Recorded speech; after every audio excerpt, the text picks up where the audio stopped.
Start. Role करो। नारायणं नमस्कृत्य नरं चैव नरोत्तमं देवीं सरस्वतीं व्यासं ततो जयमुदीरयेत्। नमस्कार। संस्कार 16 होते हैं और उन सभी संस्कारों में कहीं न कहीं गुरु की आवश्यकता पड़ती है। आज भारतीय संस्कृति, वैदिक संस्कृति, सनातन संस्कृति, हिंदू संस्कृति में कहीं न कहीं वो संस्कार लुप्त होते जा रहे हैं। मेरा जब यज्ञोपवीत संस्कार हुआ था तो पूरे गांव भर के लोग निमंत्रण दिया गया था और ऐसा लगता था जैसे विवाह कार्यक्रम हुआ। और जब विवाह हुआ था तब भी वही था कि रात को 12-1 बजे वो पूजन शुरू हुआ था और प्रातःकाल 8 बजे 9 बजे तक पूजन चला था, फेरे का कार्य चला। अब सब कुछ हो गया, 1 घंटे आधे घंटे में सब कुछ समाप्त हो जाता है। बच्चों को वेदाध्ययन कैसे कराया जाए, बच्चों के संस्कार कैसे बने, बच्चों को किस प्रकार से अपने माता पिता की ओर उन्मुख किया जाए, बच्चों को किस प्रकार से समाज सुखी हो, राष्ट्र समृद्धिमान बने, इसकी शिक्षा दी जाए। बच्चों को कैसे बताया जाए गौ माता क्या है, भारत माता क्या है, वेद माता क्या है, संस्कार क्या है। इन सबका जो एक जगह ज्ञान दिया जाता वो है गुरुकुल। क्योंकि जो शिक्षा प्रणाली आज की है उस शिक्षा प्रणाली में उतना सब कुछ नहीं होता है। चाहे आप 8वीं कर लें, 10वीं कर लें, 12वीं कर लें, वो शिक्षा जीवनोन्मुख शिक्षा, प्रगति करने वाली शिक्षा, धर्म अर्थ काम मोक्ष वाली शिक्षा वो गुरुकुल में होती है।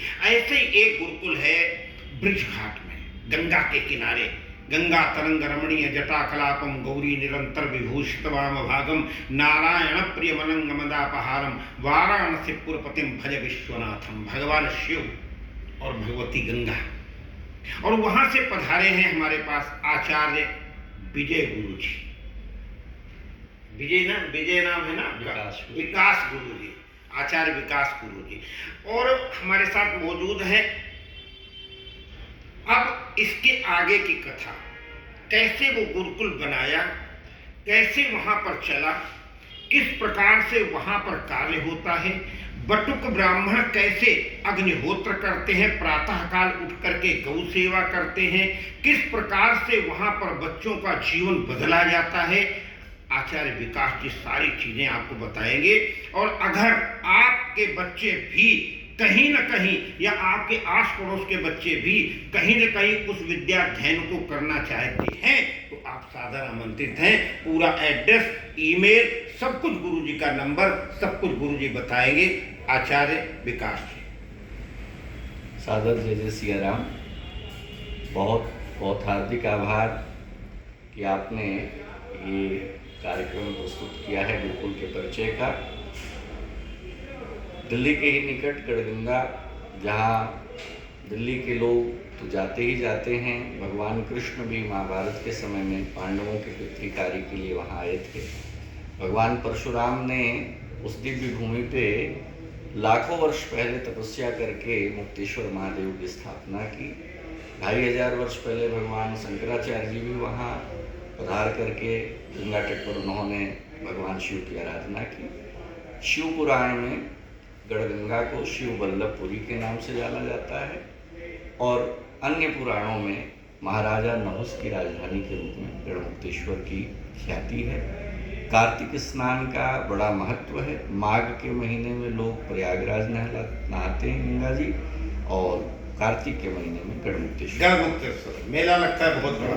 पूरे पश्चिमी उत्तर प्रदेश, दिल्ली, हरियाणा, राजस्थान के लोग वहाँ जुटते हैं लाखों की भीड़ में। जैसे कुंभ में, या कह ले जो हरिद्वार नहीं पहुंच पाते, प्रयाग नहीं पहुंचते, वो गढ़मुक्तेश्वर में बैठ करके वही आनंद प्राप्त करते हैं। तो गंगा मैया ने हमें भी ऐसा अवसर दिया कि हम उनकी गोद में वहाँ वैदिक संस्कृति का एक संस्थान चला रहे हैं।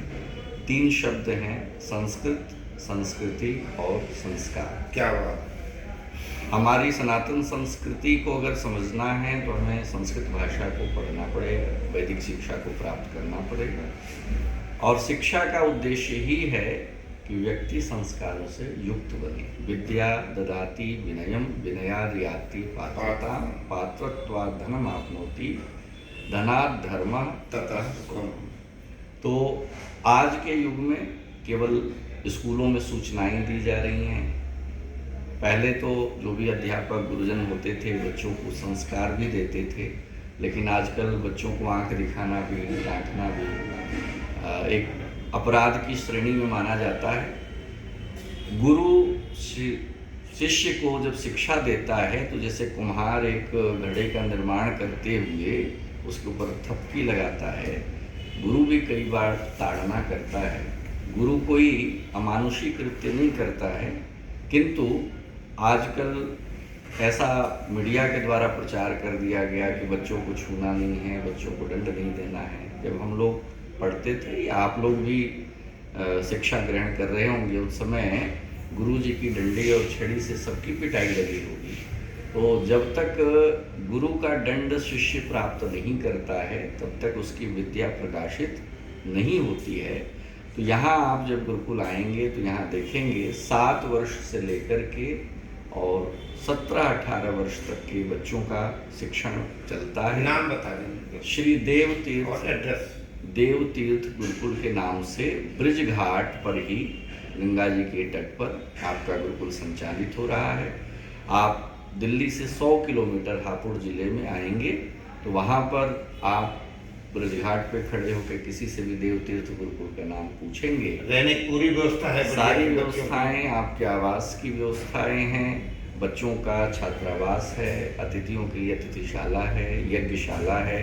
अभी हमारे कुछ सहयोगियों के द्वारा वहाँ बड़ा भव्य हनुमान जी का मारुति नंदन धाम तैयार हो रहा है, गौशाला है, और उसके साथ साथ हम बच्चों को वैदिक शिक्षा के साथ साथ आधुनिक शिक्षा भी कई एकड़ जगह है क्या? बहुत छोटा सा आश्रम है, 2 बीघे में हमारे छोटे छोटे 2 कैंपस हैं। वहाँ पर हम इस समय 50 बच्चों को संस्कार दे रहे हैं। नया भवन का निर्माण कार्य चल रहा है उसी में ही। हाँ, उसी में ही, जो कि अब पूर्णता की तरफ है, जहाँ हम 250 बच्चों के लिए आवासीय प्रबंध रख रहे हैं। और आप सबसे भी निवेदन है कि आपको इलाज कराने के लिए एक अच्छा डॉक्टर चाहिए, केस मुकदमे लड़ने के लिए एक अच्छा वकील चाहिए, घर बनाने के लिए एक अच्छा इंजीनियर आर्किटेक्ट चाहिए, तो आपको अपने संस्कार कराने के लिए एक प्रशिक्षित और श्रेष्ठ आचार्य की भी आवश्यकता है। क्योंकि देवाधीनम जगत सर्वम मंत्राधीनम च देवता ते मंत्रा ब्राह्मणाधीना तस्मात् ब्राह्मण देवता। कि ब्राह्मणों के द्वारा जब शुद्ध मंत्रों का उच्चारण होता है, वेद मंत्रों के द्वारा देवताओं का आवाहन होता है, तो देवता हमारे सतयुग त्रेता द्वापर में तो प्रत्यक्ष आकर के अपना अंश ग्रहण करते ही थे, अपने प्रार्थना पूजा को स्वीकार करते थे। आज भी मंत्रों की शक्ति से ब्रह्मांडनीय चेतना, देवताओं की शक्तियाँ प्रकट होती हैं, जागृत होती हैं। तो आप ये मत सोचिए कि पूजा कराने के लिए कम दक्षिणा वाले ब्राह्मण को ढूंढा जाए। आप ये सोचिए कि हम अपने कल्याण के लिए एक अच्छा ब्राह्मण, जिसको कि पूर्ण रूप से गुरु चरणों में बैठ करके वेदादि शास्त्र अध्ययन करने का, व्याकरण शास्त्र अध्ययन करने का सौभाग्य प्राप्त हुआ हो, तो आप ऐसे ब्राह्मणों के लिए अपने बच्चों को भी गुरुकुल भेज सकते हैं और गुरुकुल के बच्चों को भी अपना अनुष्ठान के लिए आमंत्रित कर सकते हैं। आचार्य जी ने बहुत बड़ी बात की। आप जब मुकदमा देखते हैं ना, मुकदमा लड़ने जाते हैं तो बहुत अच्छे से अच्छा वकील देखते हैं। जब डॉक्टर जाते हैं तो अच्छे से अच्छा डॉक्टर देखते हैं। तब क्यों न जीवन के तमाम से दुर्गम रास्तों को सुगम बनाने के लिए, उस संघर्षपूर्ण वातावरण को सुगम बनाने के लिए हमें एक अच्छे पंडित की, एक अच्छे बटुक की, एक अच्छे ब्रह्मचारी की, एक अच्छे वेद ज्ञान धारण करने वालों की, एक अच्छे कर्मकांडी की जरूरत पड़ती है। और ये सब काम आचार्य जी चला रहे हैं। आचार्य जी तो अपने मुँह से कुछ कहते नहीं हैं, लेकिन मैं जानता हूँ ये सब काम दान पर चलता है। और वो दान जो संस्कार बनाने के लिए, आजकल आपने देखा होगा सारी सृष्टि के नियम धीरे धीरे फिर गुरुकुल की तरफ जा रहे हैं। हमारे पूज्य प्रधानमंत्री जी ने भी यही कहा हुआ है कि हमें गुरुकुलों की ओर जाना चाहिए, बटुक संस्कार युक्त बनने चाहिए। हमारे तमाम से लोग जो बड़े बड़े सन्यासी हैं, ब्रह्मचारी हैं, बड़े बड़े श्री महंत हैं, आचार्य महामंडलेश्वर, वो नित्य प्रति लिखते रहते हैं कि गुरुकुल की बहुत आवश्यकता है, लेकिन गुरुकुल चलाने के लिए धन की भी तो जरूरत है ना। कैसे मिलेगा? आप धन मत दीजिए, आप वहाँ के बच्चों के लिए आप अन्नदान कर सकते हैं, आप वहाँ के बच्चों के लिए जल दान कर सकते हैं, आप वहाँ के बच्चों के लिए तमाम से बिस्तर हैं और तमाम सोने के साधन हैं और बहुत सी चीज़ें हैं। नया भवन बन रहा है, उसके लिए ईंट गारा मिट्टी और सीमेंट दे। किसी भी प्रकार से अगर आपको मौका मिले, आपका मन करे, वहाँ गौशाला भी है, गौएं भी हैं, वहाँ पर सुंदर बटुक, शाम सुबह जब वेद मंत्रोच्चारण, स्वस्ति नः इंदो वृद्धस्रवाः स्वस्ति नः पूषा विश्ववेदा स्वस्ति नस्तारक्षो अरिष्टनेमि स्वस्ति नो बृहस्पतिर्दधातु, जब वो मंत्रोच्चारण जब होता है तो चारों तरफ का वातावरण गूंजता है। तभी तो हमारा गुरु, ये देश भारतवर्ष विश्व गुरु बनेगा जब हम स्वयं कुछ न कुछ करेंगे। तो आप कुछ करें, कुछ करने के लिए प्रोत्साहित करें, और अगर कुछ नहीं भी करना चाहते, अगर ब्रज घाट जाते हैं तो एक बार वहां पर जाकर के, महाराज जी अभी ने नाम बताया था, फिर दोबारा नाम बताएंगे, श्री देवतीर्थ गुरुकुल ब्रजघाट, ब्रजघाट एक बार जाके दर्शन जरूर करें। आचार्य जी, वहाँ की सारी व्यवस्था सुव्यवस्थित रूप से आप अकेले करते हैं, तो वहाँ पर बहुत से लोग आते होंगे दानवान के लिए, उसके लिए? ऐसा है, जहाँ पर यज्ञ होता है, नारायण स्थापित होते हैं, वहाँ धन की जरूरत ही नहीं होती है। हमें भी आपके धन की जरूरत नहीं है। हम ये चाहते हैं कि सनातन संस्कृति को बताने के लिए आप अपनी संतानों का दान करें। हमें आपका धन नहीं चाहिए। आप किसी ज़रूरतमंद ब्राह्मण के बालक को शिक्षा दिलाने के लिए अगर उस ब्राह्मण के परिवार को सहयोग करना चाहते हैं उसको करें। हमारे यहाँ केवल आप जो शिक्षा प्राप्त करने का इच्छुक ब्राह्मण हो उस ब्राह्मण बटुक को भेजें। और सबसे निवेदन है कि हम थोड़ा सा इस जाति पाति भेदभाव से ऊपर उठ करके सामान्य जन को भी संस्कृत पढ़ने का अधिकार दें। वेद ब्राह्मण पढ़े, लेकिन संस्कृत की शिक्षा प्रत्येक सनातनी को देनी चाहिए। आप अगर अपने लिए एक संतान की प्लानिंग कर रहे हैं तो आप 2 करिए, 2 की प्लानिंग कर रहे हैं तो 3 करिए। आपके 2 संतान, 1 संतान की जिम्मेदारी आप लीजिए, आपके तीसरे संतान की जिम्मेदारी गुरुकुल लेगा। आचार्य जी, नंबर बता दें, ईमेल एड्रेस बता दें, आप अपना टेलीफोन नंबर जिससे आपसे बात हो सके, और ईमेल एड्रेस।